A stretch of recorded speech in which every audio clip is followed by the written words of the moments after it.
John Sellers, Phil Wells, and of course Lisa Braren from Osceola Elementary School. Thank you all for joining us today. Thank you for having us. Thanks for having us. And John, I guess we should start with you. What is this Great American Adventure?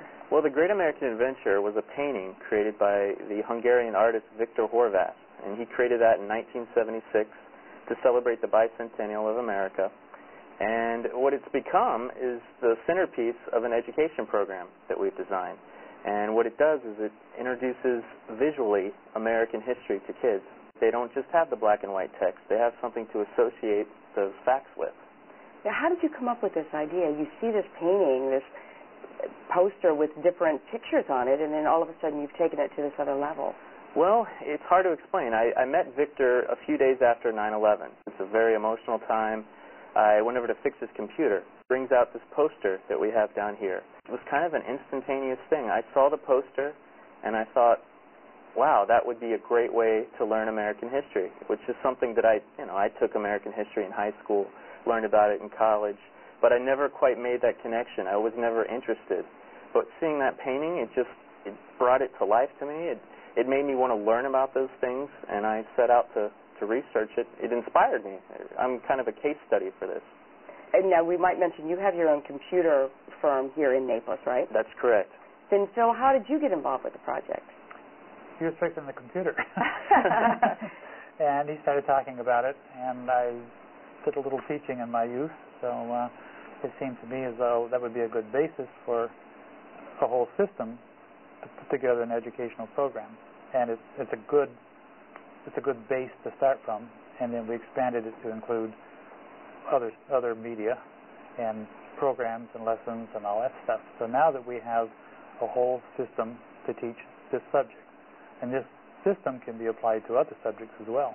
So this must be exciting for you. You're a former teacher, you're a business entrepreneur, you have some patents, you're an inventor. What went through your mind when he started first telling you about this idea? Get it patented. Good way to begin. And you could see that this was a good base, but this doesn't teach anything by itself except sort of show you a timeline. But on top of that, you have to start making each panel be relevant not only to its own self, but to the ones that come before it and the ones that come after it. So you have a continuity there.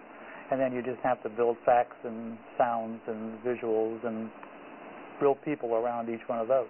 Okay, and we're going to get to that in a couple of minutes about all the different ways that you do incorporate this. But first, Lisa, I wanted to ask you, how did you at Osceola Elementary hear about this? Well, I was very fortunate that I met Mr. Wells last year when I was at Manatee, and through a fishing tournament, actually, and we started to talk, and he was telling me about this Great American Adventure. And he brought the program over, introduced me to John, and we piloted it there, just a very brief overview with about 8 children. And the children were so engaged, and they were so into it. It combined so much that I thought, wow, this is awesome. And this year, my title actually is an integrated related arts teacher. And I'm combining art and music and PE and technology and culture and diversity and literacy. And I thought, boy, would this be perfect for that program. So here they are, and they've been over to Osceola twice already, and the children love it. What kind of reaction have you gotten from the children? Now, you're the only school in the district that's piloting this program at the moment. At the moment, that's correct. And we've done it with all the 4th grade and all the 5th grade. They've had the overview once. They're very excited about it. A couple of the kids, when we said, oh, time's up, it's time for you to leave, they said, can we stay? Do we have to really go? So, when the children are saying things like that to you, you know they're excited about it. And so what is it, do you think, that is getting their excitement so revved up? The interaction, the hands-on. They can go to the computer. There's games involved. There's a Jeopardy game. They learn facts, they put the facts into action, and it's making real-world connections. And it's making learning meaningful to them, and it ties everything together for them. So I think they're excited about having history make more sense for them. And John, how exactly are you doing that? Well, I've created a prototype on a CD-ROM, which I don't want to get too technical about it, but it's basically a web page that integrates QuickTime videos.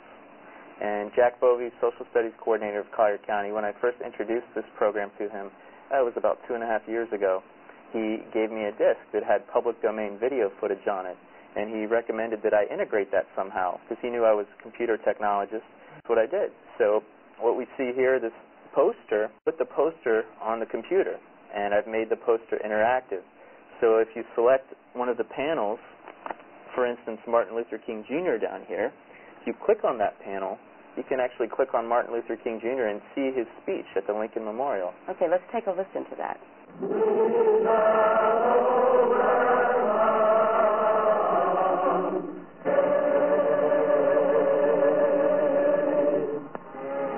Justice, sweltering with the heat of oppression, be transformed into an oasis of freedom and justice. I have a dream.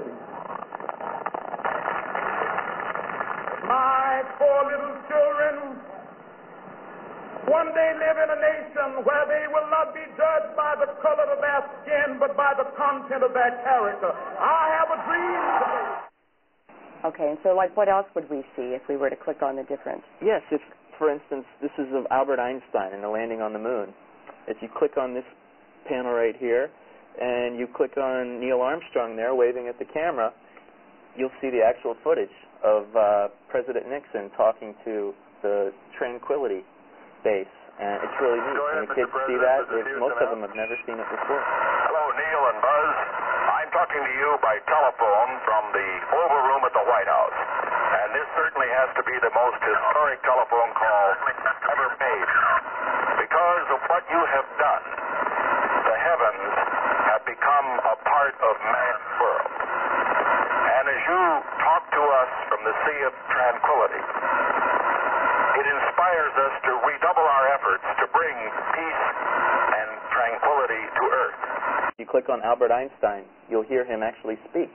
And there's a short video clip of him laughing, which is pretty neat. You don't see a lot of footage of Albert Einstein, but everybody knows who he is. Laughing, especially Albert Einstein. I don't think I've seen that. It's great. That's interesting because, yes, we've seen Martin Luther King Jr. give his speech many, many, many times in the news, and you kind of forget that these children, although they read about it in black and white in their history books, they haven't really seen it. So it is a very different way of having them learn history. And Albert Einstein did not look at all what they expected or sounded like at all what they expected. I think they thought he was going to be much younger, and when they saw his hair and when they saw what he looked like and what he sounded like, they were totally amazed, and they loved it. And see, and that's going to imprint on them more facets, I guess, of Albert Einstein too. So now let's talk a little bit about the games that you have going. Yes. Well, let's see. We have Phil here has some postcards. This is one of the first games we play with the kids. After we introduce them to the panel, we show them a timeline of the Great American Adventure right here. And before we even get into the flashcard game, we show them this timeline, and we have them connect that this is a timeline related to the painting. So timeline beginning when and ending, or do you have an ending? Well, it does end. It ends in the future. There's visions of the future. But where it really ends is the landing of the Viking on Mars in 1976, which is number 24 in the timeline.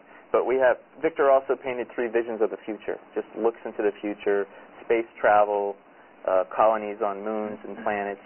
They love that. And they do love that. And they say, is that real? No, it's a vision of the future, guys. But it actually starts with the Milky Way galaxy, which happened way before the Earth was formed. And then we go into the solar system. The actual first history part of it is Christopher Columbus in 1492. So that's where the facts start, is with Christopher Columbus, all the way up into the Viking.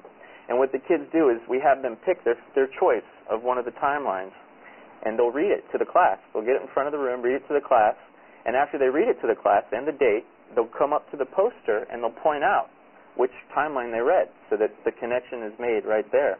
And we go around the class and everybody does that. They pick their favorite timeline and they read it. And after that, they have an introduction to the painting, and then we bring out these flashcards and we play a flashcard game. We call it 7-3-2-1 flashcards.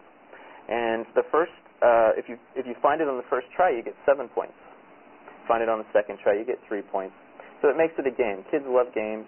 It's fun. But for instance, we have here Crazy Horse's view of U.S. settlers moving west. If they pick this card, they have to find that in the painting, which you can see is right here. This is Crazy Horse at 17, watching settlers move westward.